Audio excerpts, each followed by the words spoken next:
Hello po sa mga mahal kong listeners, magandang araw po sa inyong lahat. Mapapakinggan nyo na naman po ang Johnny Tandem na binuo nyo pong pangalan para sa aming mag-asawa. At ako po ulit ang inyong tagapagsalaysay, si Miss Winnie, at ito ang ating kwento. Lando! Kylie! Nasaan kayo? Ma, bakit ka sumisigaw? Ano po bang problema? Tulungan niyo ako! Hindi ko na kayang tiisin ang sakit! Dalhin niyo na ako sa ospital! Bakit ba, Ellen? Ano ba nangyayari sa'yo? Hindi niyo ba ako nakikita? Malubhan ang kalagayan ko.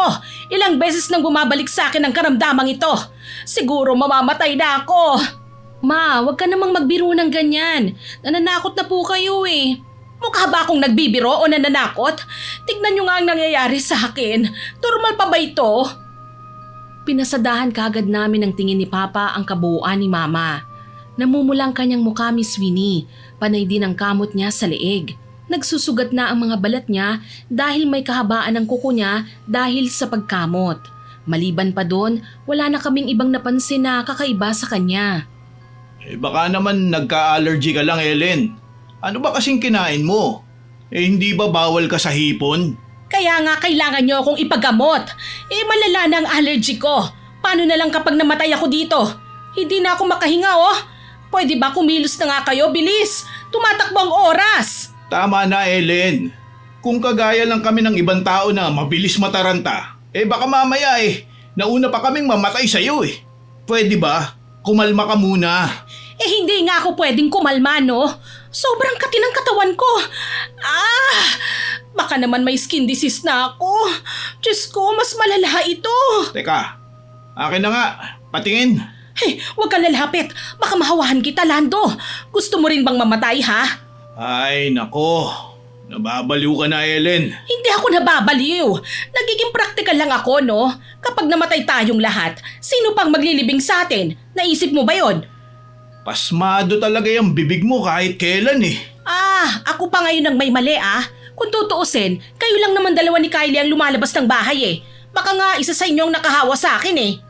Uy ma, hindi po totoo yan ha? Anong hindi totoo? Magsisinungaling pa kayo sa akin. Magsabi ka sa akin ng totoo, Lando. Baka naman may ginawa kang hindi ko alam ha? Magtapat ka na ngayon. Ano naman ang ginawa ko?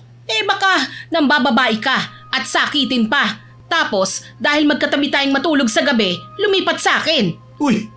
Hindi ako nang bababae Ikaw, kung ano-ano na naman ang pinagbibintang mo sa akin eh. Sa pagkakataong yon, lihim akong napairap. Masyado ng OA si Mama. Kung ano-ano na lang ang naiisip niya. Kaya naman pati kami ni Papa natataranta. Kung tutuusin po, hindi naman talaga malala ang kalagayan niya. Pero para matahimik na ang lahat, kalmado akong tumalikod sa kanila. Kaso bago pa ako makahingi ng tulong, dumating si Ate Trina, ang katrabaho ko at sekretarya ni Papa. May dala siyang supot na may lamang pagkain at gamot. Nakangiti siyang lumapit sa amin. Nandito na po ang pinabibili niyo, sir. Salamat Trina ha. Pasensya ka na sa laki ng abala na dinulot namin sa'yo ha. Sir, wala pong problema yon. Masaya po akong makatulong sa inyo. Mabuti naman kung ganun. Halika.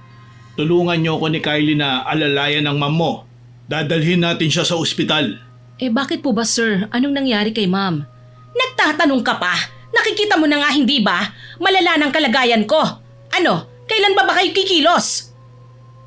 Labis akong nagtaka ng sumeryoso ang mukha ni Ate Trina. Maya-maya pa, nagbago ulit ang reaksyon ng mukha niya. Ani mo nagpipigil na mapahagik-gik hanggang sa bigla siyang humagalpak ng tawa. Tuwang-tuwa na pinagmamasdan niya si Mama. Nilapitan ko kagad si ate at hinila palabas ng kwarto bago pa man makapag-react si na Mama at Papa. Nag-usap kaming dalawa na walang ibang nakakarinig sa amin. Ate, bakit mo pinagtatawanan si Mama? May problema ba? Nako, wala namang problema. Pasensya na ha, hindi ko lang maiwasan na matawa eh. Alam ko pong likas na kay Mama ang maging OA at praning sa mga nangyayari sa kanya. Pero hindi ko maipaliwanag kung bakit kinikalabutan ako sa mga kilos mo, ate. Magtapat ka nga sa akin, please. Kylie, hindi kasi ko sigurado kung deserve mo bang malaman to eh. Deserve ko mang malaman o hindi, alam mong nag-aalala ko sa kalagayan ni Mama. Mukha lang siyang nag-iinarte pero totoo ang lahat ng nangyayari sa kanya. Sige na nga, magiging honest na ako sa'yo. Wala naman kasing sakit ang mama mo, Kylie. Ano? Sigurado ka, ate? Oo, alam ko kung anong nangyayari sa kanya, Kylie. Bakit, ate? Ano bang nangyayari kay mama? Pwede bang sabihin mo sa akin at wag na tayong magpaligoy-ligoy pa?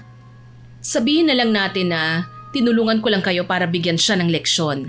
Kita niyo naman hindi ba? Effective ang nangyayari sa kanya ngayon.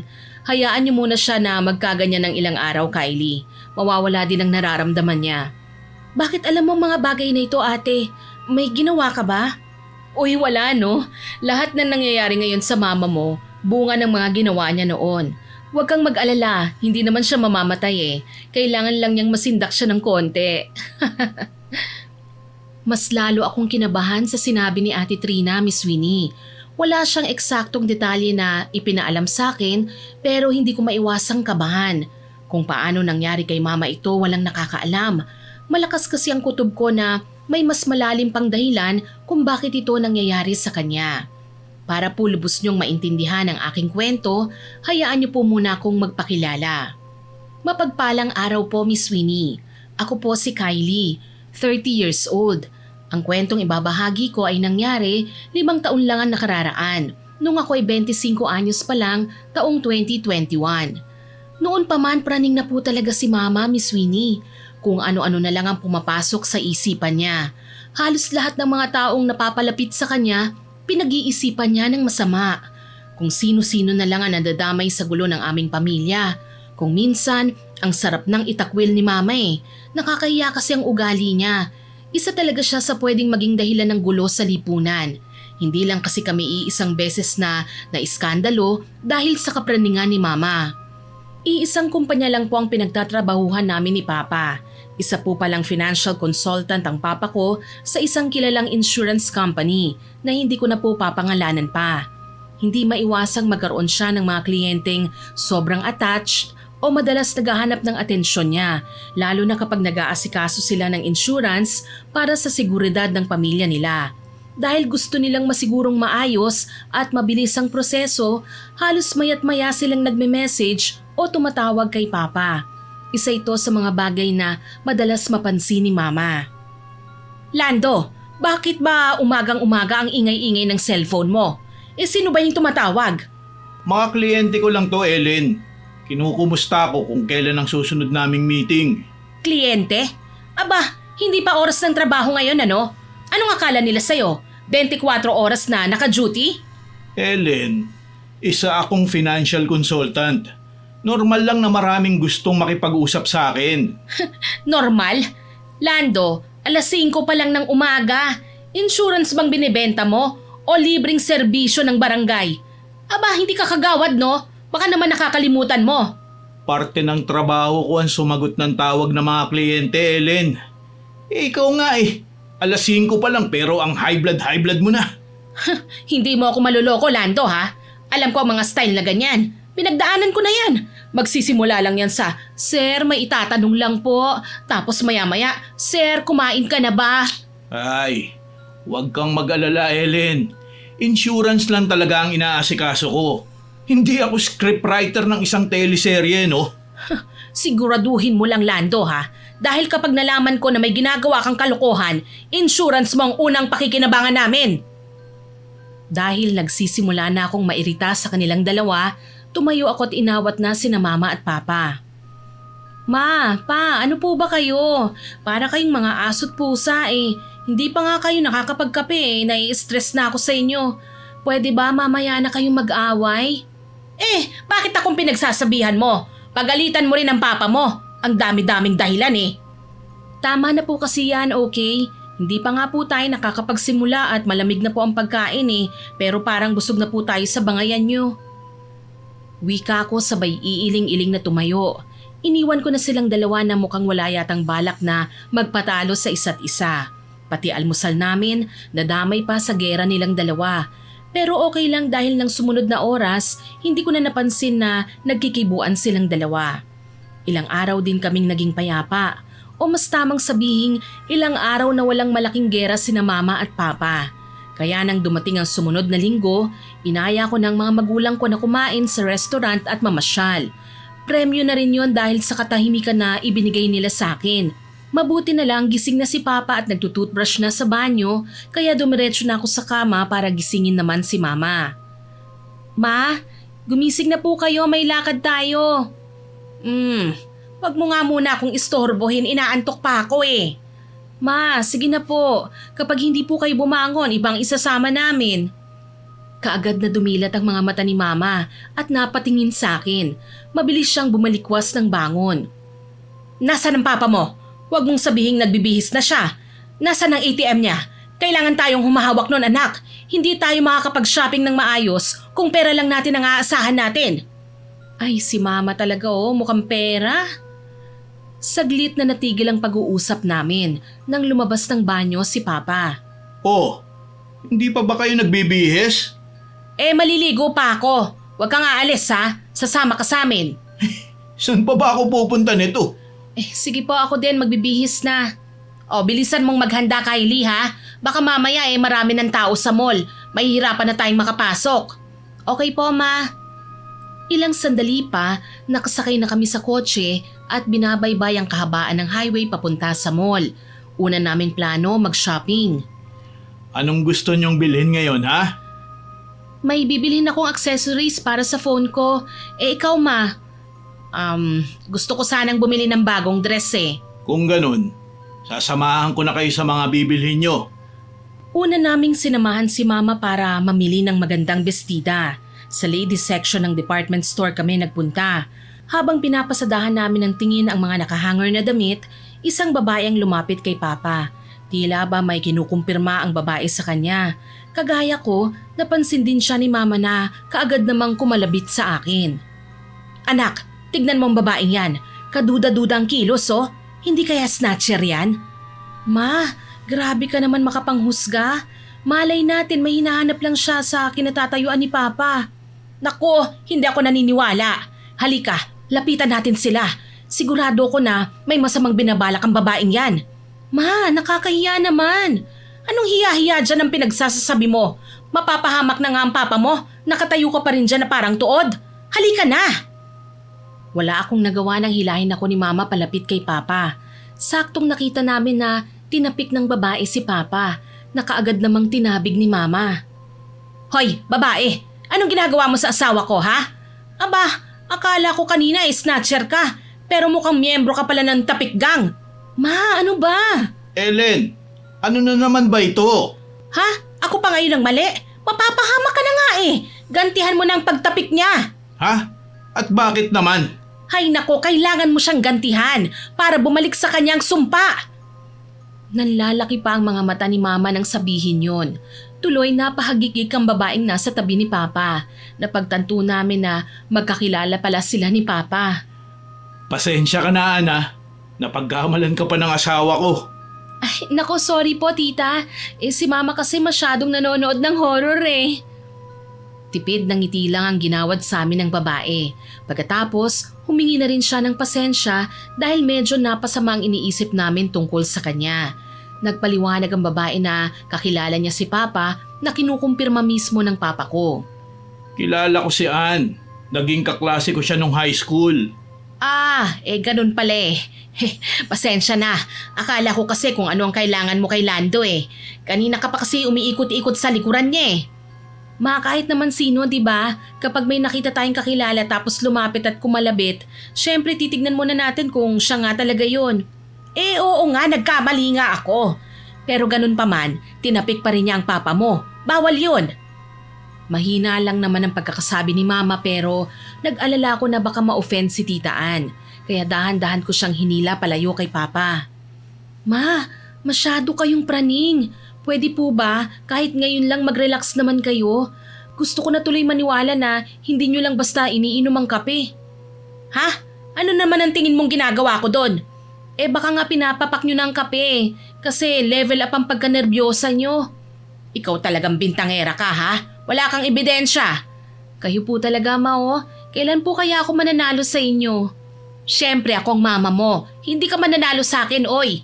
Kung praning ako, mas praning ka. Hindi na lang din ako sumagot sa sinabi ni Mama. Tuwang-tuwa siya sa naging komento niya para sa sarili niya. Hindi niya iniisip na muntik na kaming mapahiya kanina dahil sa mga pinagsasasabi niya. Mabuti na lang talaga mabait ang kaklase ni Papa. Sa katunayan, inimbitahan niya pa kami na mag-lunch sa isang fast food pero magalang na kaming tumanggi. May sarili rin kasi kaming lakad at ayaw naming maabala pa siya. Pagkatapos nilang mag-usap, magkasama na kaming lumabas nila Mama at Papa sa mall. Sa isang restaurant kami nagtungo. Kanya-kanya kami ng pagpili ng putahe na kakainin namin. Habang hawak-hawak ang menu, hindi napigilan ni Mama ang magkomento. "Ha? Bakit ganito? Ang mahal ng pagkain." "Ma, normal lang po na mahal ang pagkain dito. Hindi po kasi ito fast food." "Ay nako, kahit na. Para sa akin, nakakabutas pa rin ng bulsa ang mga presyo.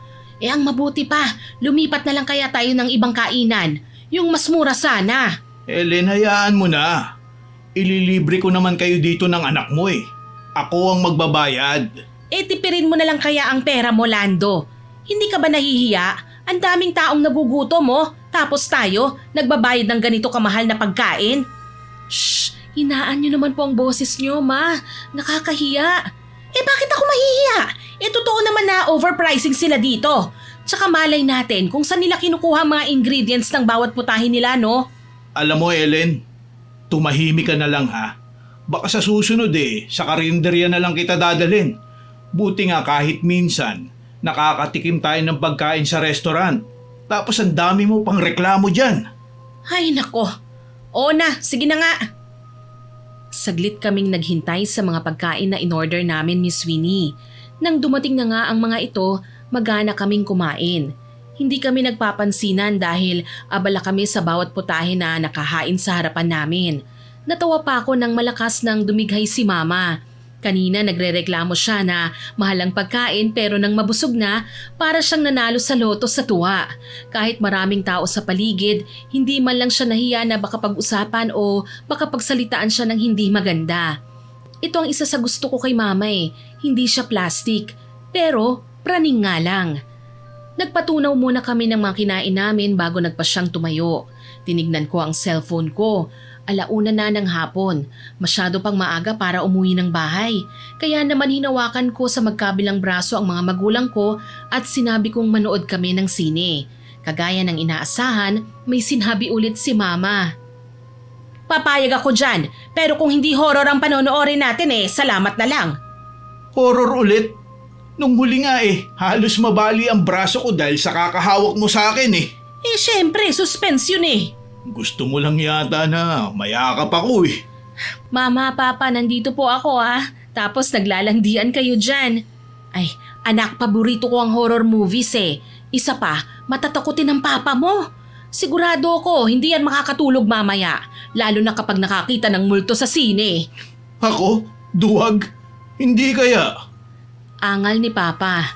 Pero sa huli wala na kaming nagawa kundi ang sundin ang gusto ni Mama. Nanood nga kami ng isang horror Filipino movie sa pinakamalapit na sinihan. Medyo malapit kami sa big screen kaya damang-dama talaga namin ang takot habang pinanonood ang palabas.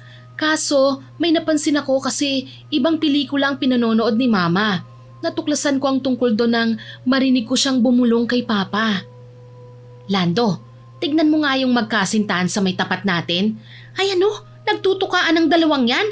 Naku, ibang palabas din yata ang pinanonood ng dalawang yan Ellen, bakit ba kasi kung ano-ano na lang ang napapansin mo Ikaw talaga Ay, mas malakas pang ungol nila kaysa sa pelikula Kadiri, bakit pa hindi na lang sila magmotel?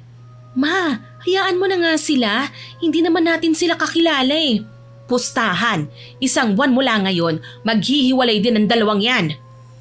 Sinamaan ni Papa ng tingin si Mama. Dito na kami tumahimik at pinilit na i-focus ang aming atensyon sa pinanonood.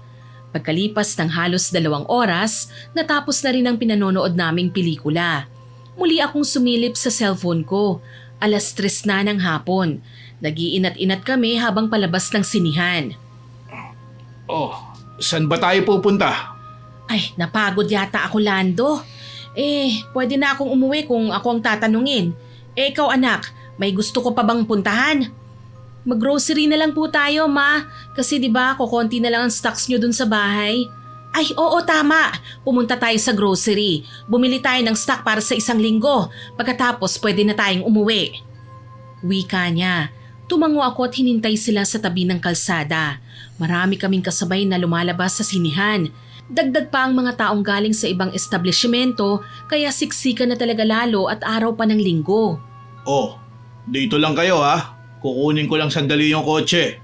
Oo, sige. Nang makaalis si Papa, bigla akong kinalabit ni Mama.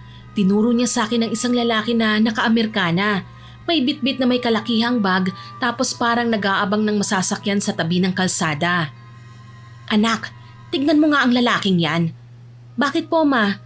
Ganyan ang mga napapanood ko sa palabas eh. Mga lalaking naka-Amerikana, may bitbit na malalaking bag at seryoso ang mga muka. Ah, parang Men in Black, ganun po ba, Ma? Natahimik kaming dalawa ni Mama nang pumara ng taxi ang lalaki. Sumakay siya at hindi siguro napansin na naiwan niya ang isa sa kanyang mga bagahe. Ay, hala, naiwan po niya ang bag niya, Ma. Ay, teka lang anak, huwag kang lumapit. Bakit, Ma? Anong problema? Nakita ko na ang ganito sa isang eksena sa palabas, anak. Yang bag na iniwan, sigurado ko, bomba yan. Medyo malakas ang pagkakasabi ni Mama, kaya naman nagsilingunan sa amin ang ilan sa mga tao. Halata rin naman kasi sa mukha ni Mama ang pagkagulat. Kaya parang iisang ulo na lumingon ang mga tao sa malaking bag na tinitignan namin. May isang tao na sumigaw na parang may bomba nga raw. Hanggang sa dito na nagsimula ang kaguluhan. May mga nagtakbuhan, may mga nataranta, kaya pati kami ni Mama napasabay sa daloy ng mga tao. Halika na anak, bilisan mo! Kailangan nating makalayo at baka sumabog na ang bomba!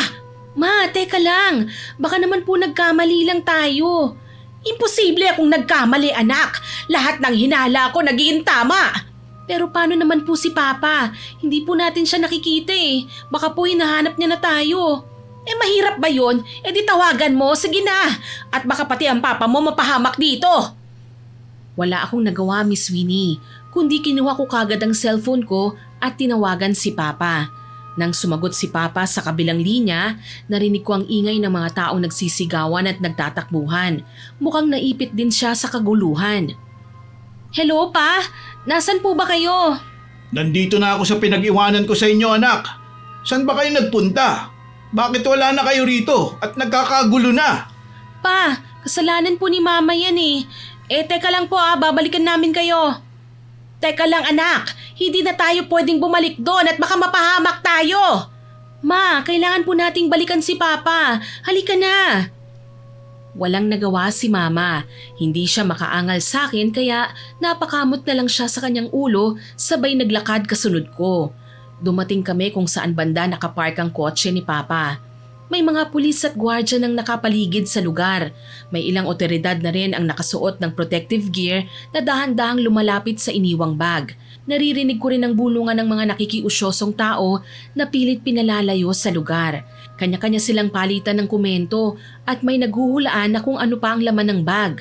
Nakaalalay na rin ang SWAT team sa paligid habang dahan-dahan nilang inililikas ang mga sibilyan.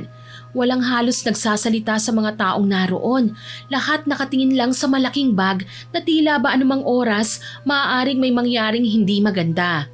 Kahit ako, hindi ko namalayan na napahawak na pala ako sa braso ni Mama. Lumapit naman sa amin si Papa, kuryoso din na nakikiusyoso sa nangyayari.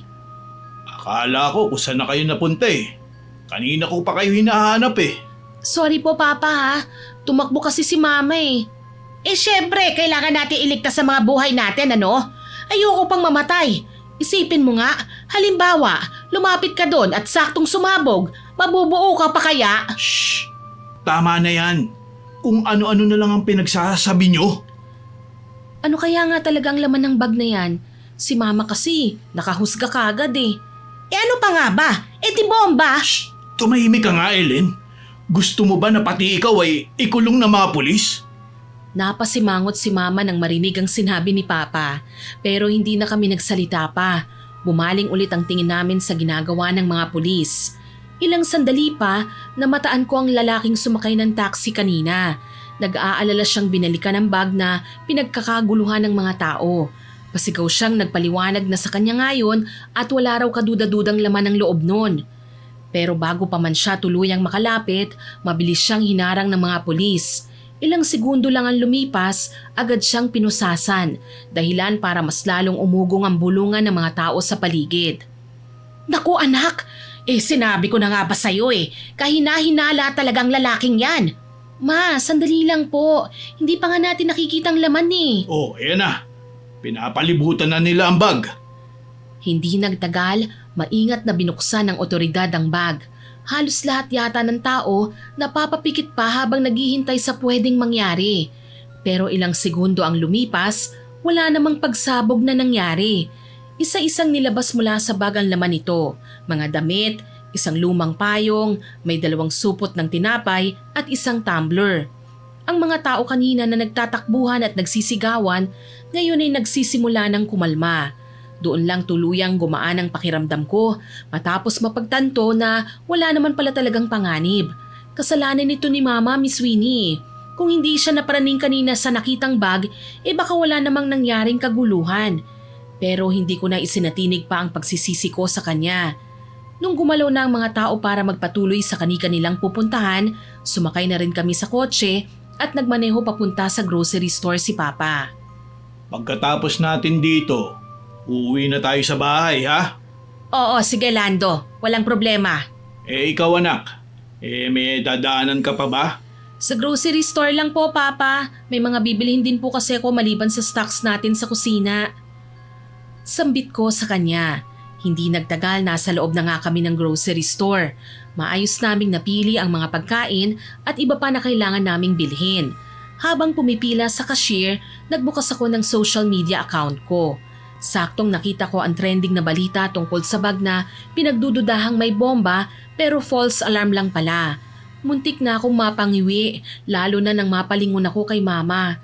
Kung alam lang ng mga tao, si Mama talaga ang pinagmulan ng takot ng karamihan sa naroon kanina. Lunes, maaga kaming naghanda ni Papa para pumasok sa trabaho.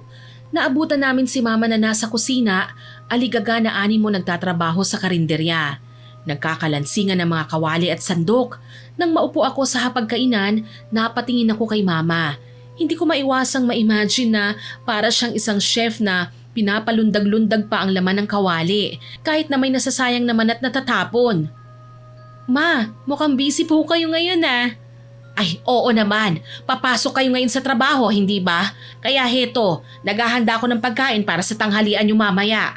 Ellen, hindi mo naman kailangan magluto ng lunch para sa amin Pwede naman kaming bumili. Ay naku, gagastos pa kayo. Tapos kapag nakita ng mga kasamahan nyo na nasa restaurant kayo, magpapalibre na naman ang mga yon. Hindi naman po ganyan ang mga katrabaho namin, Ma. Pabuti na yung sigurado. Kaya magbabaon na lang kayo para kung sakali man, marami kayong reserba. Ine-expect ko na isang baunan lang ang ihahanda niya. Pagkatapos kumain, umalis ako sa kusina. Pero gayon na lang ang gulat ko nang mapansing bukod sa mga baunan, may 3 bag pang nakahilera sa sala. Pati si Papa nagtaka. Ellen, ano mga yan? Di baon yun ng anak mo. Ha? Bakit ang dami? Aalis ba kami ng bansa, ha? Hindi naman. Proteksyon nyo yan. Naniniguro lang ako. Bukod sa mabubusog kayo, may iwas pa kayo sa sakit. Tignan nyo mga inihanda ko, Isa-isang binuksan ni Mama ang bag. May alcohol at face mask. Tapos may guantes, wet wipes, towel at thermometer. Meron ding vitamins at first aid kit. 2 bote ng tubig at biskwit. May kasama pang iilang delata. Natawa ako. Para kaming aalis papunta sa bundok at hindi papasok sa trabaho Daig pa namin ang mga sasabak sa camping sa dala namin Ellen, papasok lang kami sa trabaho.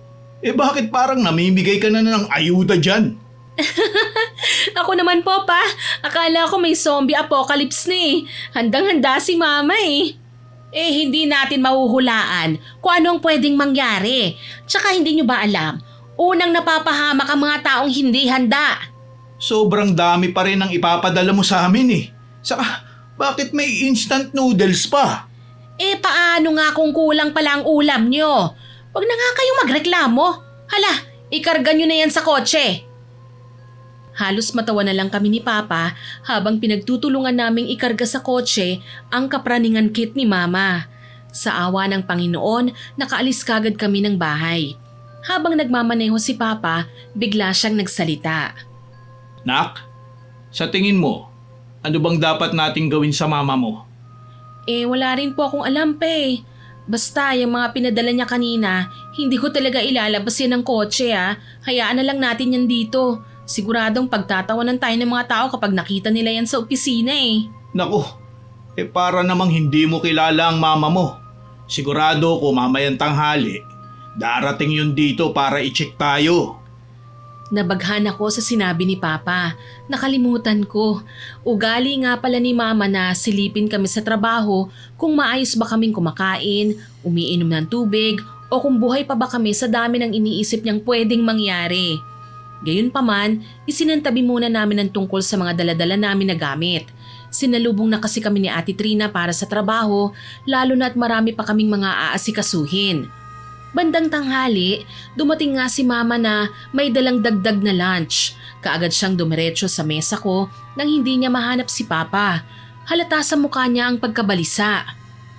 "Oh, Ma, ano pong ginagawa niyo rito?" "Kylie anak, nasaan ang Papa mo?" "Nasa meeting po si Papa, Ma." "Meeting? Hindi pa ba siya kumakain? Umiinom ba siya ng tubig? Hindi ba siya nahihilo? Sinong kasama niya?" "Ma, pwede po ba? Mahiya naman po kayo.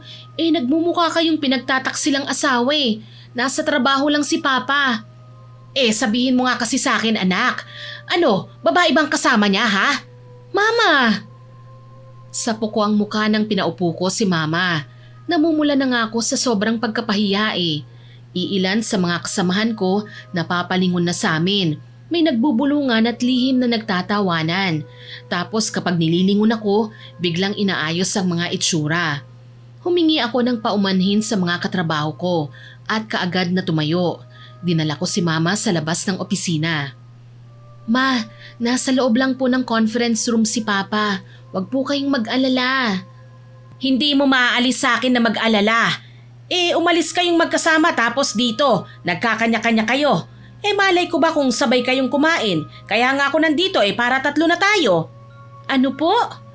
Bakit? Masama bang sumabay ako sa inyo ng pagkain?" "Ma, baka po matagalan pa po si Papa Marami po kasi siyang kausap." "Tapos ano? Magpapalipas siya ng gutom. Ang kasunod niyan magkakasakit. Kapag nagkasakit, mararatay sa kama. Sinong mag-aasikaso? Ako. Paano kapag nahawa pa ako?" "Ma, ang OA niyo po talaga. Nagmi-meeting lang po si Papa, hindi siya mamamatay. Grabe naman po kayo." Basta, kailangan ko siyang makausap ngayon. Kung hindi mo ako sasamahan sa conference room, ako na ang pupunta." "Ma, maiwan ka dito. Bantayan mo ang mga pagkain dala ko at baka nakawin." Pero hindi po ako nakinig kay Mama. Kaagad akong sumunod sa kanya. Halos takbuhin niya ang hallway na para bang may emergency na nangyari. Kaso bago pa siya makarating sa conference room, hinarang siya ng sekretarya ni Papa na si Ate Trina. Ma'am, pasensya na po. May ongoing meeting po sa loob Bawal po kayong pumasok." Napahinto si Mama. Sabay tinitigan niya si Ate Trina. Tahimik niyang pinasadahan ng tingin ng babae mula ulo hanggang paa. Sino ka? Bakit haharang-harang ka sa daraanan ko?" Magandang tanghali po. Hindi po pwedeng pumasok sa conference room ngayon May meeting pa po ang mga empleyado. Kung may kailangan po kayo kay sir, pwede po kayong maghintay." "Hindi na ako makapaghihintay. Kailangan kong makausap si Lando ngayon." Bakit po ma'am? May appointment po ba kayo sa kanya?"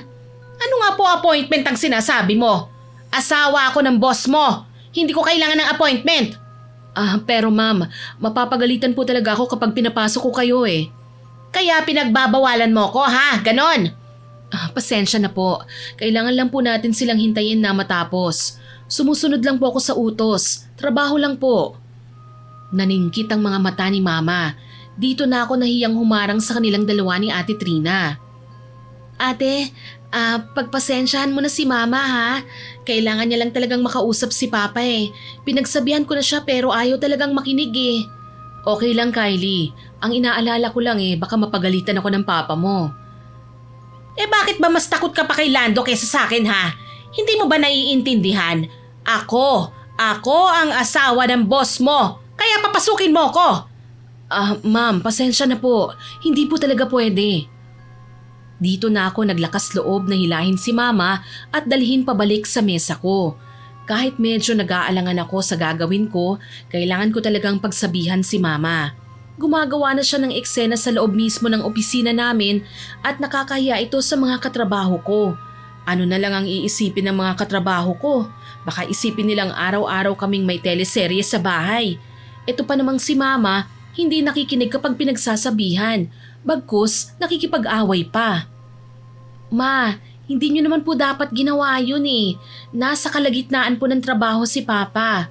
Bigyan naman po natin siya ng kalayaan na gawin ang trabaho niya. Nag-aalala lang naman ako sa papa mo, anak. Ayoko mabiyuda kagad, ano? Hindi na trabahong ginagawa niya. Pinapatay na niya ang sarili niya. Malay ko ba kung pinagpapawisan na siya sa loob? Ma, naka-aircon naman po ang lahat ng kwarto dito sa opisina. Kaya wag po kayong mag-alala. At ikaw, nasaan ang buong bag na pinadala ko sa'yo, ha? Bakit wala sa tabi mo ang bag? Napakamot ako ng ulo nang maalalang malaking bag na inihanda ni mama kanina. Hindi ako papayag na maipasok dito sa opisina ang mga gamit na yon. Sigurado akong iisipin ng mga katrabaho ko na may nangyayaring kaguluhan sa amin. Kaya naman sinubukan kong libangin si mama at ibaling sa ibang usapan ang atensyon niya. Oh, bakit hindi ka na nakasagot? Ano? Nasaan na? Mama, pwede niyo po ba akong samahan? Nagugutom na ako Pero gusto ko po sana yung coffee at cake sa baba ng building. Sige na, please ma. Ay nako, yan na nga bang sinasabi ko Oras ng kain, nagtatrabaho. Kapag kayo nalipasan ng gutom, nako, hindi ko alam kung anong gagawin ko sa inyo. Mahal pa naman ang magpa-ospital ngayon. Tapos kayo, parang akala nyo sa sarili nyo, mga superhero kayo. Wag na po kayong maingay, ma. Nakakahiya na Sige na, samahan nyo na lang po kasi ako dun sa baba. Sambit ko para mailabas ko talaga si mama sa opisina. Kahit na magsakit-sakitan ako sa harap niya, gagawin ko. Mapauwi ko lang si mama. Sa huli, lihim akong nagpasalamat nang sumama nga sa akin si mama sa labas ng building. Pero hindi siya pumayag na cake at kape lang ang kainin ko. Nag-order talaga siya ng isang buong meal na may kanin, ulam at hot chocolate, pati na tinapay. Pinilit pa niya akong ubusin ang pagkain para raw hindi ako mabilis magutom. Wala akong nagawa kundi ang pumayag na lang sa gusto niya. Matapos siguraduhin ni mama na halos hindi na ako makagalaw sa kabusugan, tsaka lang siya tila na tahimik. Maya-maya pa nagpaalam na siyang uuwi na. Sa tagal daw niya kasi sa opisina, baka hinakot na ng mga miyembro ng gang ang bahay namin at baka wala na raw kaming abutan. Ayun nga lang parang naimpacho ko dahil sa dami ng kinain ko. Bandang 5:00 na ng hapon natapos ang meeting nila Papa. Maghapon sila sa conference room kasama ang mga VIP clients. Bala ko nga na mauna na sa kanya na umuwi. Pero niyaya niya ako na mag-celebrate dahil na-close na raw niya ang deal kanina. Alam mo anak, na-close natin yung malaking account. Nag-invite yung team natin na mag-celebrate tayong lahat. Ay, gusto ko po sana pa Pero pumunta kanina rito si mama. Galit na galit. Hindi raw kayo nakausap. Pati nga si Ate Trina inaway na niya Ano? Sigurado ka ba? Opo pa. Buti na nga lang napakiusapan ko pa siya Akala ko talaga maghihintay siya hanggang sa bumalik ka rito sa opisina Kung ganun, ganito na lang. Sabay na lang tayo umuwi. Hindi na ako sasama sa mga kasamahan natin para mag-celebrate. Pa, hindi pwede yun. Nakakahiya naman po sa mga katrabaho natin kung tatanggihan niyo pa sila. Wala naman po kayong ginagawang masama Hayaan niyo po, ako na lang po ang mag-e-explain kay mama. Alam mo namang ayaw kong nag-aalala sa akin ang mama mo anak. Alam ko naman po yan pa. Pero yung tagumpay niyo ngayon, deserve niyo pong i-celebrate yan. Huwag niyo pong intindihin si mama. Hindi naman po sa lahat ng pagkakataon kailangan nating sumunod sa kanya.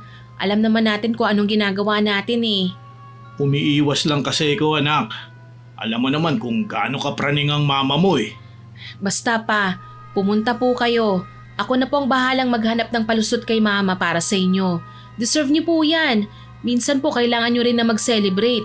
Buti pa nga po yung ibang mga padre de pamilya dyan Kasi nagagawa nilang magsaya nang hindi sila nag-aalangan o natatakot sa sasabihin ng mga asawa nila. Tsaka Papa, magtiwala ka naman po sa akin. Kakampi niyo kaya ako? Nakangiti kong wika kay Papa. Kahit papano gumaan ang ekspresyon ng mukha niya. Nagpaalam din ako sa kanya na magko-commute na lang ako.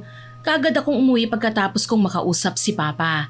Para hindi ako mahirapan sa pag-uwi, isang taxi na lang ang pinara ko.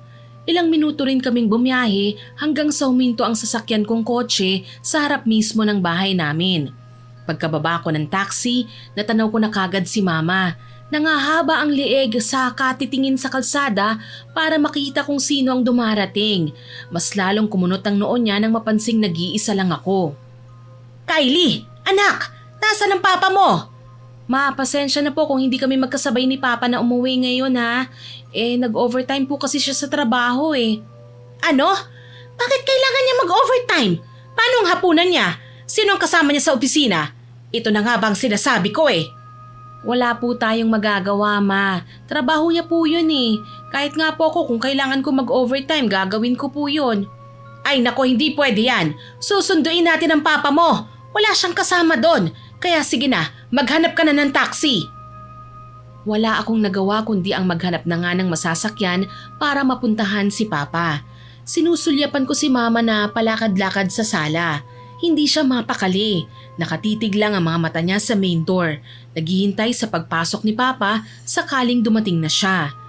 Bago pa nga kami tuluyang makaalis, naaninag ko na mula sa kurtina ang liwanag ng headlights mula sa kotse ni Papa.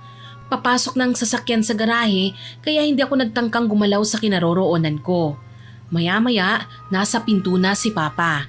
Saktong pagbukas niya ng pinto, sumalubong kagad si Mama. Ngumisi si Papa at kakaiba maglakad. Halatang nakainom. Medyo kakaiba din ang tono ng pananalita niya. Lando, mabuti naman at umuwi ka na. Ellen, asawa ko. Lando, bakit nakangisi ka? Anong nangyayari sa'yo? Pasensya na ha, asawa ko. Nagkayayaan kasi kami na mag-celebrate eh. Sinong kasama mo? Ang mga katrabaho ko, syempre. Bakit parang susuray-suray ka? Diyos ko, siguro. Halika na nga, tulungan na nga kita. Inalalaya ni Mama si Papa paupo sa sofa. Ayun nga lang nang makaupo silang dalawa, sumuka naman si Papa. Nagkalat ito sa sahig na ikinasindak ni Mama. Pasensya ka na, Ellen ha. Hindi ko sinasadya. Talagang hindi mo sinasadya, Lando. Malakas ang kutob ko, may nilagay sa inumin mong mga kasama mo. Naku, pambihira, bakit ba kasi hindi ka nag-iingat eh? Tungayaw ni Mama na ikinailing ko. Akala ko nga yun lang ang mapapansin niya eh. Pero halos mapasigaw din ako sa gulat nang magtitili si Mama. Ay, Diyos ko, Lando! Bakit may dugo ang damit mo? Wala naman ah. Nagsuka ulit si Papa. Mas lalo ako nandiri kaya nalukot ang ilong ko. Pero tila hindi ito pinansin ni Mama. Mas nakatitig siya sa kwelyo ni Papa. Maging ako, napatingin rin doon. May kulay pula na likidong kumalat doon. Ay, Diyos ko, Lando! Bakit ka may dugo? Wala naman ah. Wala akong sugat. Medyo kinabahan din ako kaya kaagad akong sumabat sa kanila. Ano pong ibig niyong sabihin, Ma? May dugo ang damit ng papa mo, anak. Nasaksak yata siya eh. Natatarantang wika ni Mama. Dito na ako napatayo at lumapit sa kanila. Sinubukan kong tignan ang sinasabi niyang dugo. Napailing ako. Ma, kumalma po kayo. Ketchup lang po ang nasa damit ni Papa oh. Ano? Ketchup lang? Akala ko ba nag-celebrate lang sila? Bakit parang gera ang pinanggalingan niya? Ma, baka naman po tumalsik lang yan. Tapos natakot kagad kayo. Anong tumalsik? Tignan mo nga oh. At baka may nangyayaring kakaiba sa papa mo. Tinitigan ko ulit ang mansya sa damit ni Papa. Sigurado ko na ketchup lang ang nasa damit niya. Medyo kulay orange yun kesa sa pula. Tsaka hindi naman malansa. Amoy ulam pa nga ang damit ni Papa eh. Okay lang po si Papa, Ma. Kung ganun, halika, tulungan mo ako. Ayoko po, Ma, amoy suka eh. Napangiwi ako nang makita ang mabilis na kilos ni Mama. habang inaayos ang pagkakahiga ni Papa sa sofa. Hay! Ang arte mo anak! Balang araw, susuka din ang asawa mo. Kaya mabuti nang mag-practice ka habang maaga pa. Ma, wala naman pong kinalaman yon sa nangyayari kay Papa ngayon ano. Tsaka wala pa po akong balak na mag-asawa ng maaga. Baka nga po magmadre ko eh. Patay mali siyang wika ko sa kanya. Gigil na pinagalitan ako ni Mama. Sa sitwasyon daw ni Papa ngayon, nagawa ko para magbiro. Kung tutuusin, wala naman talaga siyang dapat na ikatakot eh. Okay lang naman si Papa. Period. Sus, halika tulungan mo ako rito. Kumuha ka ng plangganang may tubig tsaka basang bimpo. Kailangan nating asikasuhin ang Papa mo. Ma, wag po kayong mataranta. Mamaya niyan susuka na naman si Papa. Lasing lang naman po siya. Anong lasing? Nilason nga siya oh. May lasing bang nagsusuka, nahihilo at susuray-suray na maglakad? Ibig sabihin, lumalaban ang katawan niya sa lason. Tuluyan ko nang natakpan ang mukha ko dahil sa labis na frustration. Hindi ko alam kung anong gagawin ko kay Mama. Pati sa kalasingan ni Papa, in denial pa rin siya. Nilalagyan niya ng iba pang dahilan. Ang masaklap pa ron, iniisip niyang ginawan si Papa ng masama. Wala sa loob na sumunod ako sa mga inutos ni Mama. Kumuha ko ng planggana at basang bimpo. Hinayaan ko siyang punasan si Papa. Ilang sandali lang, pakiramdam ko nasa ospital kami at may inooperahan habang nakatayo ako sa tabi ni Mama. Hawak ko kasi ang cleaning essentials para sa suka. Tapos si Mama may suot ding guwantes. Nakakatawa pa dahil bigla niyang inilahad ang kamay niya sa akin. Alcohol! Heto po Ma. Wet wipes! Ma, ilalagay ko na lang po dito. Teka, wag muna. Tulungan mo ko. Kaya niyo na po yan, Ma. Tsaka inaantok na po ako eh. Nakasimangot kong wika sabay tinalikuran ko na sila. Umakyat ako sa kwarto para matulog na. Hindi ko na pinansin ang ingay ng bangayan nila Mama at Papa na noon medyo nahimasmasan na sa kalasingan. Kinaumagahan, maaga akong nagbihis para pumasok sa trabaho. Sa kusina na kami kagad nakita ni Mama. Abala sa pagluluto ng pagkain para sa almusal.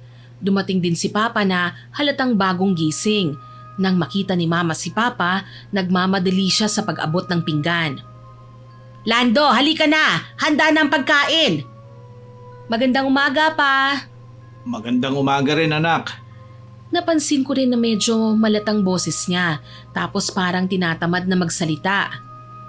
Okay ka lang ba pa? Bakit parang nakapambahay ka lang? Hindi po ba kayo papasok? Hindi ako nakatulog ng maayos kagabi anak eh. Siguro magpapahinga na lang muna ako. Ganun po ba? Sa bagay, mahirap naman po ang magkaroon ng hangover. Ano pong sasabihin ko kay Ate Trina? Sabihan mo na lang siya na tawagan ako para mabigyan ko siya ng instructions tungkol sa gagawin niya mamaya. Bago pa man ako makasagot sa sinabi ni Papa, nauna nang sumabat si Mama. Hayan! Nagkasakit ka na dahil sa paglalasing mo. Matigas kasi ang ulo mo eh. Pasensya ka na Ellen. Nag-celebrate lang naman kasi kami. Hindi ko naman inaasahan na mapaparami ang inom namin. Ano ngayon? Naisip ba yan ng mga kasama mo? Ikaw lang naman ang nilasing nila. Tapos nag-drive ka pa. Paano na lang kung nabangga ka? Ma, hindi naman po siguro yun mangyayari kay Papa. Tsaka nakauwi naman po siya ng ligtas dito sa bahay eh. Nakauwing ligtas? Halos naghihingalo na nga siya sa kalasingan. Naku Lando, wag mo na akong paliwanagan. Sa panahon ngayon, marami nang pwedeng mangyari. Ellen, tama na please. Huwag ka nang magalit. Hayaan mo, dito lang ako sa bahay buong araw. Sigurado ka ha? Hindi ka aalis? Oo, pangako yan. Kaya magpapahinga muna ako ha? Sige, tatandaan ko yan. O ikaw anak, ang mabuti pa, huwag ka na rin pumasok. Sama-sama na lang tayo rito. Ma, hindi po pwede yun. Wala na nga po si Papa pati ba naman ako absent din? Hayaan mo na si Kylie, Ellen. Kailangan niyang pumasok Para naman kapag may naghanap sa akin, siya na magpapaliwanag. Walang nagawa si Mama kundi ang tumahimik pagkatapos naming mag-usap. Tumayo naman ako pagkatapos kong kumain at naghugas ng kamay. Si Papa nagpaalam na aakyat na sa itaas habang nakasunod naman si Mama Inaapura si Papa na uminom na kagad ng gamot. Kinuha ko ng bag ko at nagsuklay na ng buhok bago lumabas ng bahay. Saglit kong sinilip ang itsura ko sa salamin at naglagay ng lipstick. Ma, aalis na po ako ha. Maaga pa ha. Mas okay na po yung maaga kaysa malate. Yan lang bang inaalala mo? O may katagpo ka sa labas na ayaw mong makita ko? Ma naman. Tahimik lang si Mama pero napansin kong sinusundan niya ang bawat galaw ko. Lumayo ako sa salamin nang magsuklay ako. Napaangat ang kilay niya. Nang magpabango naman ako, lalo siyang naging seryoso. Oh, bakit naglalagay ka ng pabango? Ma, tao po akong lalabas. Kailangan po mabango ko at presentable. Bakit nakaayos ang buhok mo? Ma, syempre nga po sa opisina ako pupunta eh. Bakit parang masaya ka? Ma, hindi po ba pwedeng masaya lang akong mabuhay? Ay, sige na nga po, aalis na ako. Paglabas ko ng bahay, sumilip siya sa bintana. Tapos tinawag pa niya ako. Anak! Ma, bakit po ba? Kapag may nag-alok ng libre, huwag agad sasakay sa motor ha? Uso ang kidnapping ngayon. Baka mamaya mabiktima ka ng mga hayop na nangunguha ng internal organs. Ay, si Mama talaga oh. Nagsasabi lang ako ng totoo. Kapag gwapo ang nag-alok, huwag ka kagad maniniwala. Inuuto ka lang nila. Pero kapag pangit, nako, wag na rin. Sige na nga po, Ma. Nagtaksi na ako papunta sa trabaho. Pagdating sa opisina, sinalubong ako ni Ate Trina. Kylie, mabuti naman nandito na kayo. Naku ate, wala po si Papa eh. Hindi siya papasok ngayon. Ah, ganun ba? May binilin ba si Sir para sa akin? Tawagan mo na lang daw siya ate. Ah, sige, mabuti pa nga. Sayang may meeting pa naman siya sa bagong client. Pwede bang ako na lang ang humarap ate? Pwede naman. Sige ganito, i-prepare natin ang files para mag-guide kita. I-surprise mo ang papa mo para sa meeting na ito, okay? Sige ate.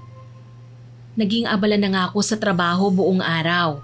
Tinuruan ako ni Ate Trina ng mga basic na paraan kung paano makukumbinsi ang client na pumirma sa insurance policy. Nang dumating na nga ang client, ipinakita ko sa kanya ang best ko para sa trabaho. Ipinaliwanag ko ang mga dapat malaman ng kliyente. Kumpiyansa ako sa sarili ko at alam kong magtatagumpay ako. Natapos ang buong araw ko na kinokongratulate ako ni Ate Trina at ng iba pang katrabaho.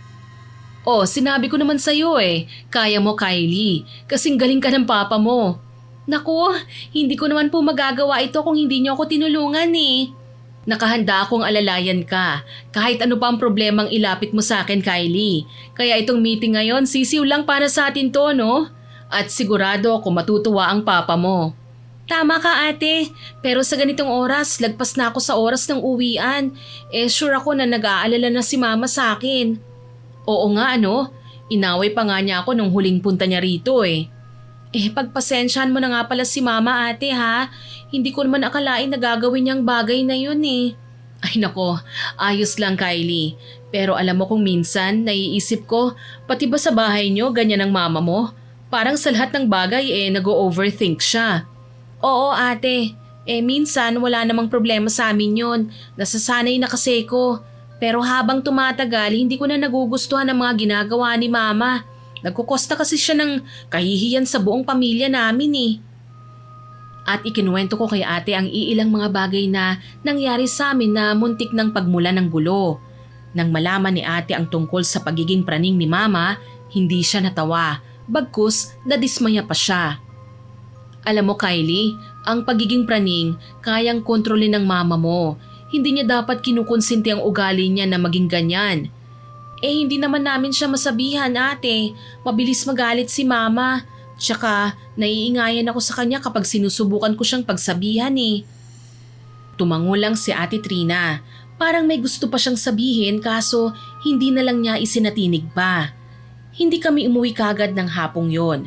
Nagpasya ang mga kasamahan ko na kumain muna kami sa labas bilang treat lang namin sa nagawa naming success kanina. Sa isang cafe lang naman kami kumain. Nag-order kami ng donuts at masarap na kape. Pero nagpadala ako ng message kay Papa para hindi sila mag-alala pa. Pinili kong wag munang padalhan ng mensahe si Mama dahil siguradong tatadtarin na naman niya ako ng tawag at text ngayon pa lang. Huwag kang mag-alala, Kylie.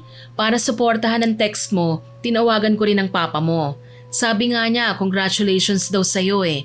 Mag-enjoy daw tayo ngayon at siya nang bahala sa mama mo. Ang bait mo naman ate. Maraming salamat ha. Naku, wala yon. Tulong ko na rin yun sa'yo para hindi ka na mahirapang magpaliwanag sa mama mo.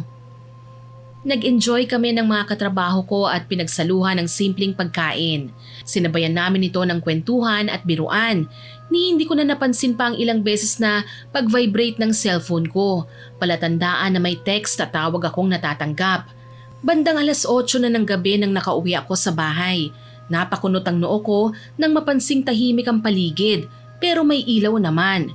Lumapit ako sa gate para buksan ito. Bago pa man ako makapasok, muntik na akong atakihin sa puso nang biglang magsalita si Mama. Bakit ngayon ka lang? Ma! Ay naku, bakit po ba kayo nang gugulat? Ikaw pa ang galit sa lagay na yan ha? Bakit late ka nang umuwi ha? Nag-text naman po ako kay Papa kanina. Sinabi ko po na late po ako makakauwi. Sinong kasama mo? Mga katrabaho ko po. May lalaki? Ma, syempre naman po meron. Nasa na sila? Bakit nag-iisa ka lang? Kanya-kanya na po kasi ng daan pa uwi, ma. Tsaka nakakahiya naman po kung magpapahatid pa ako. Alam naman nila kung paano ko uuwi. Sigurado ka? Hindi ko talaga maiwasang magduda eh. Tinatawagan kita kanina pero ayaw mong sumagot. Baka may kasama kang lalaki ha? Ma, wala nga po. Baka nililigawan ka sa daan.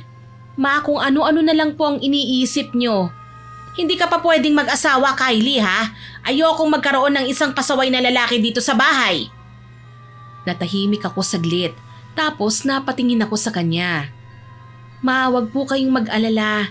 Kapag nagka-boyfriend na ako, kayo po ang unang makakaalam. Siguraduhin mo lang ha? Naku, kung naiingayan kayo sa akin ngayon maiintindihan nyo rin ako balang araw. Sorry na po ma, hindi naman po pwedeng tanggihan ko ang mga katrabaho ko Tsaka minsan lang naman po ito.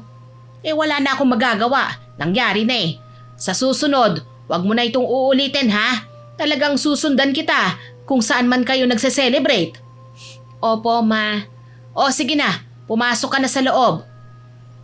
Pagkapasok ko sa loob, nakita ko si Papa sa sala, nakahiga sa sofa at tulog. Bukas ang TV at medyo malakas ang volume, kaya naman dinampot ko ang remote at pinatay na ang TV. Hindi ko na muna inistorbo si Papa. Umakyat ako sa ikalawang palapag ng bahay para makapagbihis. Naalala ko ang naging usapan namin ni Mama. Habang tumatagal parang hindi na ako natutuwa sa mga ginagawa niya Minsan kasi, nagiging dahilan na yon ng kahihiyan at problema sa amin. May pagkakataon na nakakapagod ng sabayan ng ugali niya. Akala ko noon simpleng pag-overthink lang ni Mama ang problema namin. Mali pala ako, Miss Winnie. Pero siguro, bibigyan ko pa ulit ng isa pang chance si Mama. Umaasa ako na magbabago siya pagdating ng panahon. Nang mga sumunod na araw, kinailangan naming mag-overtime ni Papa. Nauna akong tumawag kay Mama at kagaya ng inaasahan, binungangaan na naman niya ako. Pero hindi na ako nagkomento at hinayaan lang siya sa mga sinabi niya. Hindi ko akalain na nasa kalagitnaan ng pagkaabala namin sa trabaho, muli siyang tatawag. Sa pagkakataong yun, si Ate Trina na ang nakasagot ng tawag niya. Panay tangulang ang babae at halatang natakot. Ilang sandali pa, lumapit si Ate Trina sa amin. Kylie, nasa ibaba raw ang mama mo. Magpapasundo yata siya sa'yo. Ha? Ganun ba ate? Sige, ako nang bahala. Maraming salamat ha. Wala yon. Tinanguan ko lang si Ate Trina tsaka ako bumaba ng building. Namataan ko si Mama sa may pwesto ng guard. Nakaupo at palingon-lingon sa paligid. Hindi na ako nagdalawang isip paano lumapit sa kanya. Ma, ano pong ginagawa niyo rito? Sabi mo mag-o-overtime kayo, di ba? Di sasamahan ko kayo. Ano po? Bakit? May angal ka? Hindi naman po sa ganun ma, pero baka po kasi magwala na naman kayo sa opisina Bakit ko naman gagawin yun? Anong akala mo sa akin, baliw? Tsaka teka lang ha, bakit ba nag-iisa ka? Nasaan ang papa mo? Ako lang po ang susundo sa inyo ma. Nasa harap po ng computer si Papa. Sinong kasama niya ron? Si Ate Trina po. Saglit na natahimik si Mama. Iniisip niya siguro kung sino si Ate Trina. Maya-maya pa biglang nanlaki ang mga mata niya. Tama! Siya yung babaeng humarang sa akin sa conference room, hindi ba? Naku ma, wag niyo pong sabihin na masama pa rin ang loob niyo hanggang ngayon dahil sa nangyaring yun. Wala pong kasalanan si Ate Trina ha. Sinusunod lang po niyang utos ng mga nakatataas sa kanya. Wala naman akong pakialam doon anak. Ibang iniisip ko. Eh bakit po? Ano po ba yon? Iniwan mo ang papa mo sa piling ng babaeng yun? Eh paano na lang kung may gawin siyang masama sa papa mo? Halika na, puntahan na natin kagad ang papa mo. Hindi ako nakapag-react kagad nang sabihin yun sa akin ni mama. Kung ano-ano na lang ang pumapasok sa isipan niya para pagdudahan ng masama ang isang tao.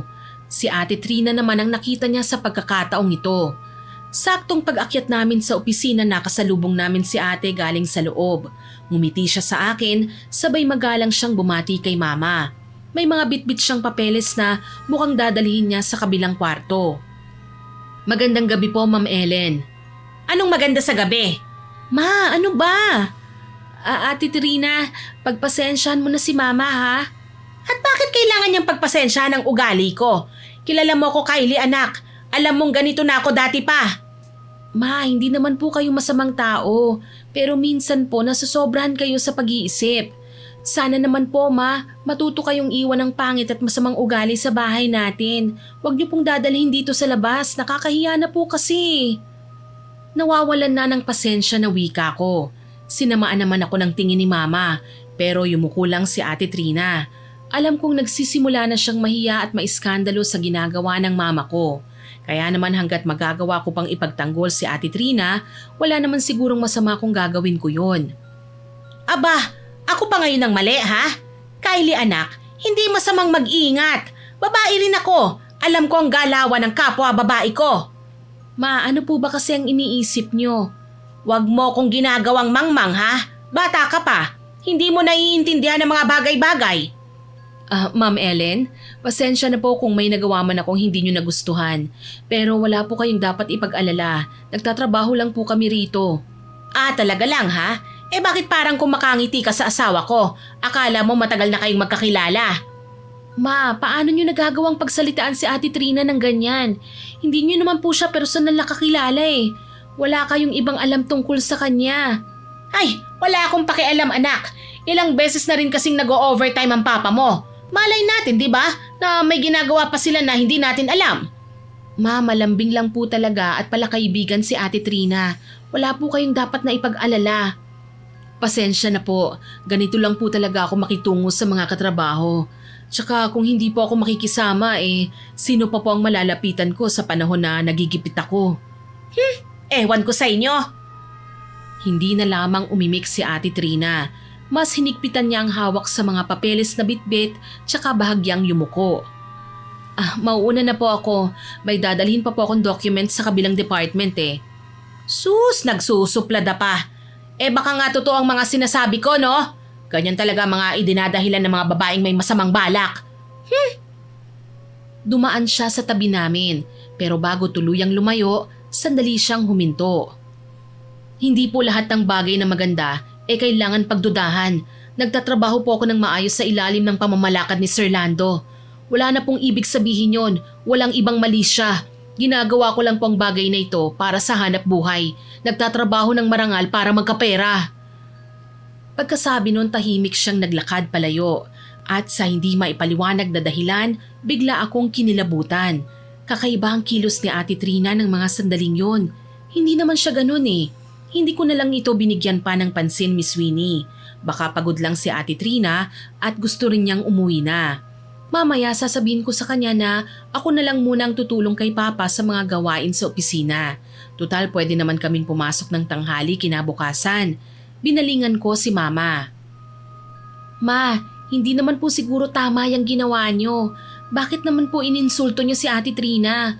Huwag naman pong ganun ma, mali po yun eh. Ano na naman ba ha? Lagi na lang bang ako mali Kayo na lang ang laging tama Ganun ba? Yung panguhusga niyo po sa tao agad-agad hindi magandang pakinggan. Baka nakakalimutan niyo ma, nasa lugar tayo kung saan kami nagtatrabaho ni Papa. Hindi lang po kami ang mga tao dito Paano po kung nakita kayo ng HR tapos ipatawag kaming dalawa ni Papa? Anong ipapaliwanag namin na pumupunta ka lang dito para mag-iskandalo? Huminga ng malalim si Mama, tsaka napabaling sa direksyon kung saan naglakad si Ate Trina. Hindi ko siya hinuhusgahan. Nag-iingat lang naman ako. Pero kahit yun ang sabihin ni Mama, ramdam kong may kung anong bumabagabag sa isip niya.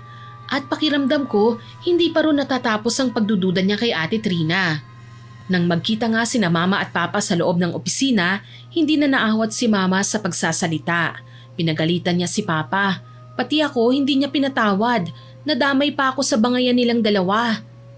Sa susunod, huwag ka nang umuwi kung may balak ka ring mag-overtime.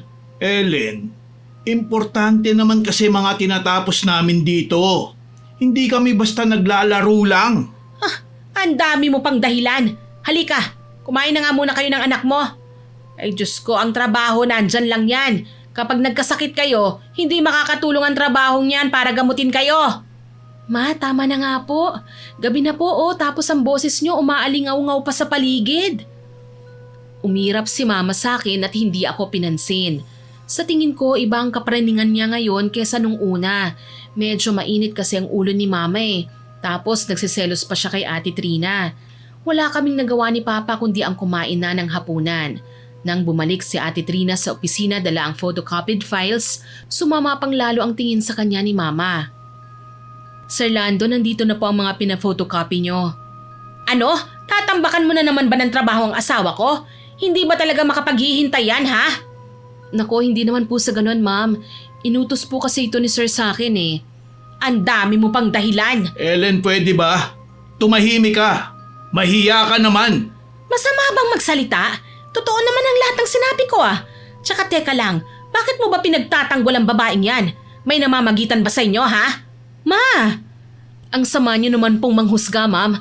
Nagtatrabaho lang naman po ako ng maayos. Hindi niyo ako kailangan pagsalitaan ng ganito. Tsaka may boyfriend po ako. Hindi ko kailangan mang-agaw ng mga lalaking mas matanda pa sa akin. Wala akong pakialam. Sasabihin ko ang lahat ng gusto kong sabihin. Habang tumatagal, mas lalong bumibigat ang mga katagang binibitiwan ni Mama. Bagay na hindi na rin nagustuhan ni Ate Trina. Akala ko magagawa namin ni Papa na ayusin ang mga bagay na ito, na baka nasobrahan lang sa kapraningan si Mama. Pero hindi, Miss Winnie eh. Nang mga sumunod na araw, lagi ko nang nakikita si Mama 9:00 pa lang. Nakaupo na siya sa pwesto ng guard. May dala siyang sangkaterbang pagkain. Nasanay na ako na sinusundo ako ni Mama sa labas dahil siguradong mag-iingay na naman siya kapag hindi napuntahan kagad. Bakit ba ang tagal mo? Hindi mo ba alam na pinagpapawisan na ako rito? Pasensya na po, Ma. May ginagawa po kasi ako kanina eh. Puro ka na lang pasensya. Kung nasa bingit pala ako ng kamatayan, pagpapasensyahan mo na lang ang buhay ko, ha? Kasi kung ambulansya ka, hindi na ako makakaabot pa sa ospital eh. Ma, ilang beses ko po ba kayong sasawayin? Hoy, wag mo akong pagsasalitaan ng ganyan ha. Mama mo pa rin ako. Ngayon, halika na. Umakyat na tayo sa taas para makakain kayong dalawa ng papa mo. Wala akong nagawa kundi ang sumunod sa utos ni Mama, Miss Winnie. Pero halos lumubog din ako sa kahihiyan dahil panay ang pagsasalita niya habang naglalakad kami. Ang pinakasentro pa naman ng paninira niya ay ang pangalan ni Ate Trina. Kesyo naiwan daw silang dalawa ni Papa sa opisina, baka kung ano na ang ginagawa nila sa loob at kung ano-ano pang kalokohan na pumapasok sa isip ni Mama. Mula noon, hindi na natigil si Mama sa paghihinala. Sa tuwing mapapadaan siya sa opisina, hindi mawawala ang mga parinig niya kay Ate Trina. Kesyo masamang babae raw siya, kesyo may ibang pakay pa raw kay Papa. Pinagdidiskitahan niya si Ate Trina, pinariringgan. Kesyo masamang babae si Ate Trina at kabit daw siya ni Papa. Hiyang-hiya na nga kami sa ginagawa ni Mama eh. Hindi na natiis ni Ate Trina ang mga nangyayari. Nahuli ko na siyang umiiyak sa banyo na labis kong pinag-aalala. Ate Trina, bakit po kayo umiiyak? May nangyari ba? Pasensya na Kylie. Hindi ko na matiis ang ginagawa ni Ma'am Ellen eh. Yung mga bintang niya kasi sa akin, kumalat na sa buong opisina eh. Ano? Kailangan malaman to ni Papa. Huwag na Kylie. Kapag nabanggit mo pa ito sa Papa mo, sigurado ako mamasamain na naman to ni Ma'am Ellen. Pero hindi na po tama ang ginagawa ni Mama, ate. Tsaka pamilya namin siya. Kahit pa hindi nanggaling sa'yo ang sumbong, mapagsasabihan pa namin siya. Mas gusto ko pa ring tahimik ang buhay ko, Kylie. Ayoko nang makaranas pa ng gulo. Hindi naging madali ang buhay ko dati bago pa man ako mapadpad dito sa Maynila. Pero ate, pinunasan ni Ate Trina ang mga mata niya. Tsaka nagpa siyang lumabas ng comfort room. Nakita kong tinatatagan lang niya ang kanyang sarili para malagpasan ng nangungutyang mga mata ng ilan sa mga malisyoso naming katrabaho. Naisip ko tuloy na hindi na tama ang ginagawa ni Mama eh. Oo nga't nasanay na kami sa ugali niya. Pero itong ginagawa niya kay Ate Trina, hindi ko na kayang baliwalain pa. Bumalik na tayo sa trabaho, Kylie. Mas lalong magsasalita ang mga tao kapag nakita nila tayong magkasama. Ate, wala naman po akong mali sa ginagawa ko eh. Huwag kang mag-alala, Kylie. Kaya ko pa naman eh. Hindi ko nalang papansinin ang mga sinabi ng mama mo. Sambit niya habang pilit nang umingiti sa harapan ko. Pero alam kong hindi na siya tunay na magiging okay pa, Miss Winnie. Napaka-professional ni Ate Trina pero sa pagkakataong yun, nakita ko kung paano siya unti-unting nanghina. Mula noon napansin kong parang may nagbabago na sa kanya. Isang araw pumasok siya sa opisina na balisa at namumutla. Kakaibang kinikilos niya. Tahimik at parang may iniisip o binabantayan. Hindi na ako nakatiis kaya lumapit ako sa kanya. Ate, okay ka lang ba? Ilang beses na kitang napapansin na parang hindi ka mapakali eh. Ayos lang naman ako, Kylie. Talaga? Sigurado ka ba? Alam mo kasi ate, pakiramdam ko, kailangan mong magpahinga. Baka masyado ka lang maraming iniisip. Normal lang naman ang maraming iniisip, hindi ba? Kailangan ko rin ito para matapos ang trabaho ko. Kaya nga gustong-gusto ka namin ni Papa na kasama sa opisina eh. Masipag ka kasi at hindi mo pinapabayaan ang mga obligasyon mo. Nagulat ako nang bigla siyang matigilan. Bahagya siyang napatingin sa paligid bago ako mabilis na sinaway. Shh! Huwag kang maingay. Paano kung marinig tayo ng mama mo? Ate, wala rito si Mama. Nasa bahay siya. Tsaka napaliwanagan na rin namin siya tungkol sa'yo. Talaga? Anong sinabi niya? Hindi ka na raw niya pagdududahan pa. Pero hindi yun ang totoong sinabi ni Mama, Miss Winnie.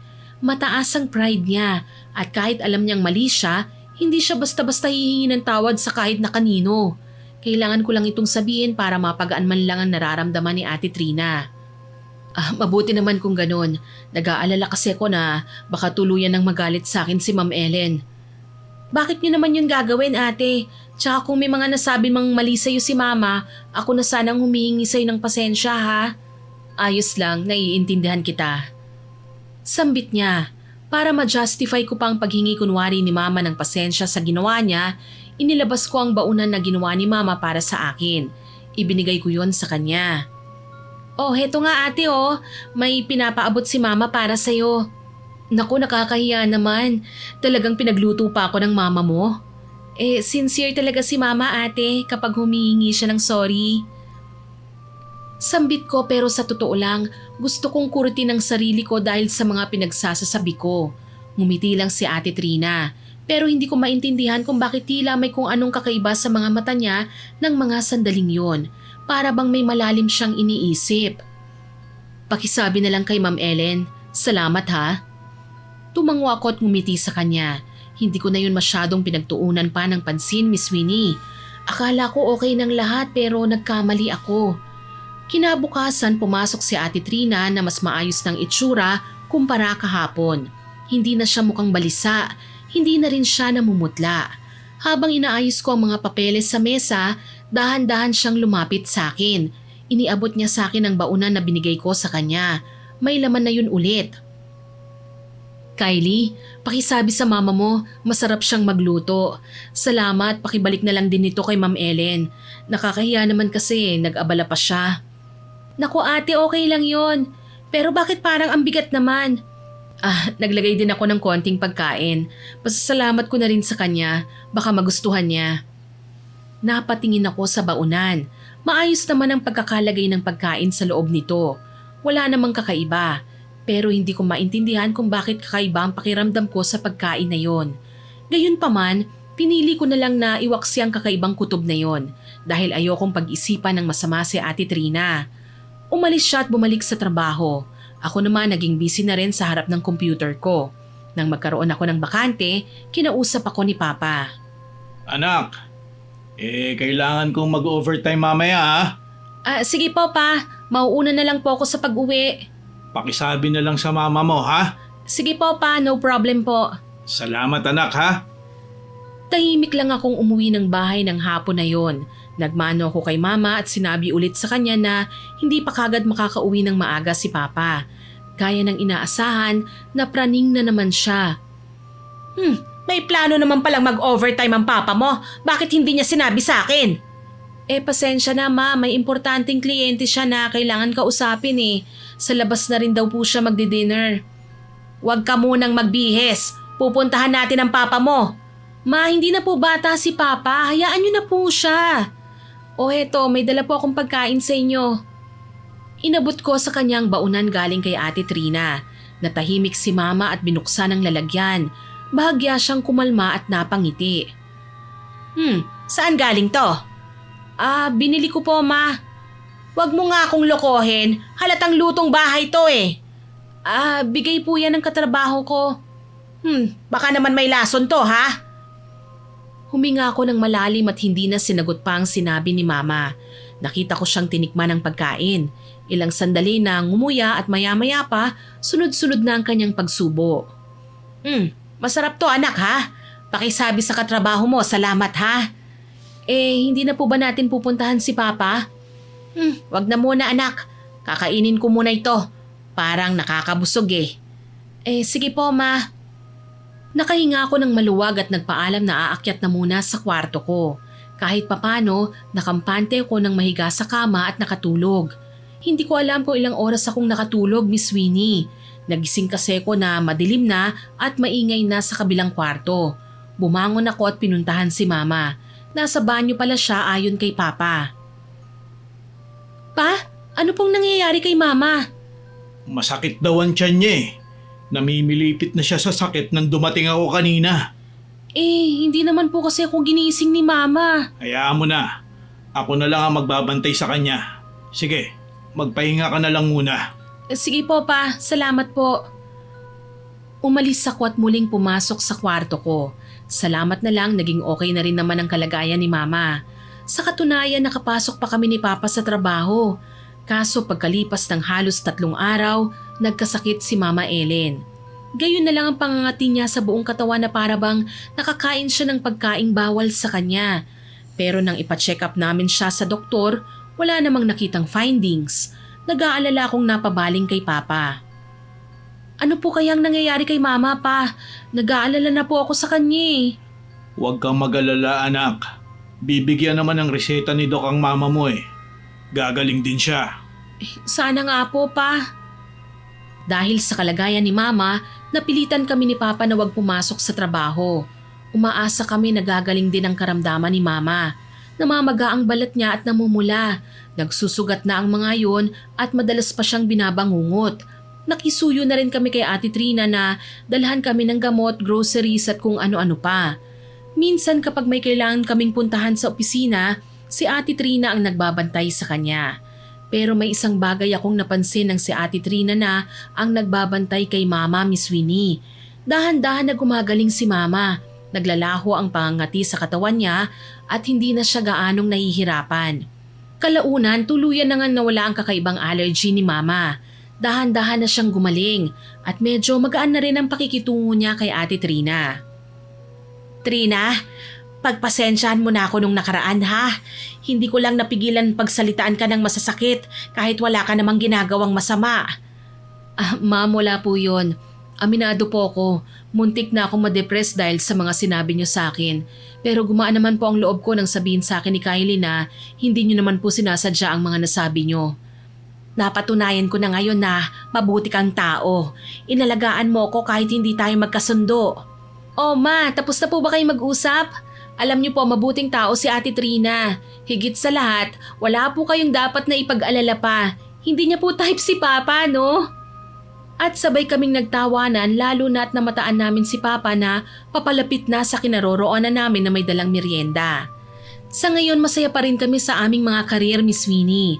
Si Mama naman at Ate Trina Tuluyan na nga naging magkumare pagkatapos maging ninang ni Mama sa anak ni ate. Kailan lang ipinagtapat ni Ate Trina ang tungkol sa pagkakasakit ni Mama noon na may kinalaman siya, pero hindi na niya ipinaliwanag kung paano niya ginawa. Nagawa lang daw niya yon dahil hindi na niya nakayanan ng mga binabatong salita sa kanya ni Mama. Totoo man o hindi ang sumpa, mas mabuti pa rin po kung mananatiling mabuti tayo sa kapwa. Kahit pasabihin nating nakakapraning ang isang pangyayari, kailangan pa rin nating intindihin ang sitwasyon bago tayo humusga sa ating kapwa. Hanggang dito na lamang po, more power po sa inyong channel at God bless. Sana po nagustuhan niyo ang binahagi naming kwento sa inyo ngayon. Kukunin ko na rin po ang pagkakataong ito para pasalamatan kayo sa lahat po ng nakinig at nagkomento sa mga nauna kong upload. Abangan nyo pa po sana mga susunod kong upload ha, at huwag kalilimutang mag-subscribe, like, share and comment sa mga stories natin. Para po mabilis nyong makita kung may bago tayong upload, pindutin nyo lang po ang notification bell para lagi kayong updated at notified. Aasahan ko pa rin po ang inyong suporta ha. Ang goal pa rin po natin, ma-reach natin ang 100k subscribers. Siyempre sa tulong po ninyo. Muli ako po si Miss Winnie at kasama ko pa rin po si Sir John, ang aming tandem na Johnny. Salamat po, Team Johnny. Nagsasabi po kaming maraming salamat po sa inyong walang sawang pakikinig at pagsuporta. God bless po sa ating lahat.